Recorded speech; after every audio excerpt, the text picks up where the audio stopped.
تم جانتے ہو کہ اللہ تعالیٰ اپنا کن کب فرماتا ہے جب تم حق اور سچ کے ساتھ عاجزی اختیار کرتے ہو تو پھر اللہ تعالیٰ بھی تمہیں بلندی عطا فرماتا ہے اور تمہاری من پسند چیزوں سے تمہیں نوازتا ہے۔ اللہ تعالیٰ فرماتا ہے اور جو شخص سچائی لے کر آیا اسے اپنے رب کے ہاں وہ سب کچھ ملے گا جس کی وہ خواہش کرے گا۔ جانتے ہو تمہاری دعاؤں کے راستے آسان کب ہوتے ہیں؟ دراصل مسئلہ صرف اتنا ہے کہ تم دوسروں سے امید رکھتے ہو اور اللہ سے نہیں۔ اگر تم اسباب پر یقین رکھتے ہو تو پھر اسباب بنانے والے پر یقین کیوں نہیں؟ اور پھر یہی کنفیوژن اور ڈاؤٹس کی وجہ سے تم بے چین ہو جاتے ہو، ڈپریشن میں چلے جاتے ہو۔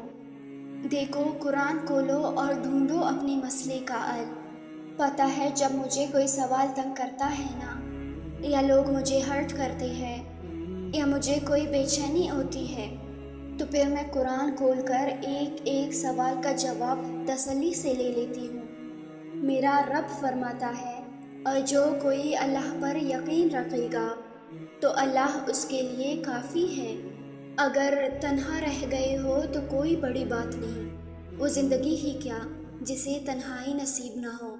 تم کوئی عام بندے نہیں رہے، پھر تم بہت خاص ہو جاتے ہو، کیونکہ جب انسان تنہا ہوتا ہے نا تو اس کے ساتھ اللہ ہوتا ہے۔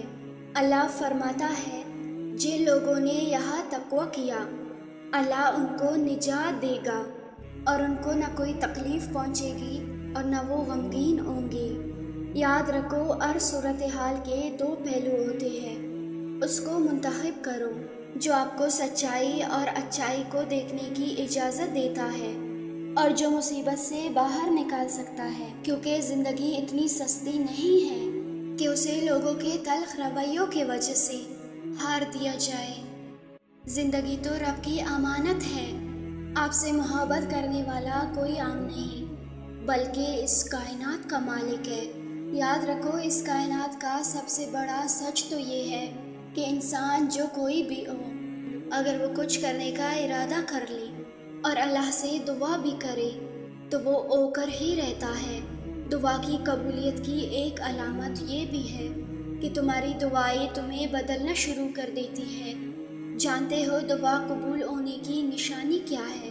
جب تم کچھ کرنے کا ارادہ کر لو اور کسی بھی چیز سے خوف نہ کھاؤ سوائے اللہ کے، اور اپنی منزل کو پانے میں کبھی ہمت نہ ہارو، چاہے راستے کتنا ہی مشکل کیوں نہ ہو، تم اپنا سفر جاری رکھو اور اللہ کی رسی کو مضبوطی سے تھامے رہو تو خوبصورت معجزے بھی تمہارا مقدر بن جاتے ہیں۔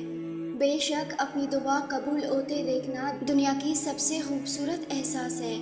ہو سکتا ہے تمہاری قبولیت کا منظر بھی قریب ہو، تم شکر کی تیاری کرو۔ بے شک جب اس مہربان رب کی رحمت عرش سے اترے گی تو تمہاری زندگی ایسے روشن ہوگی جیسے ہر رات کے بعد صبح روشن ہوتی ہے۔ تمہاری زندگی پھر سے مسکرا اٹھے گی انشاءاللہ۔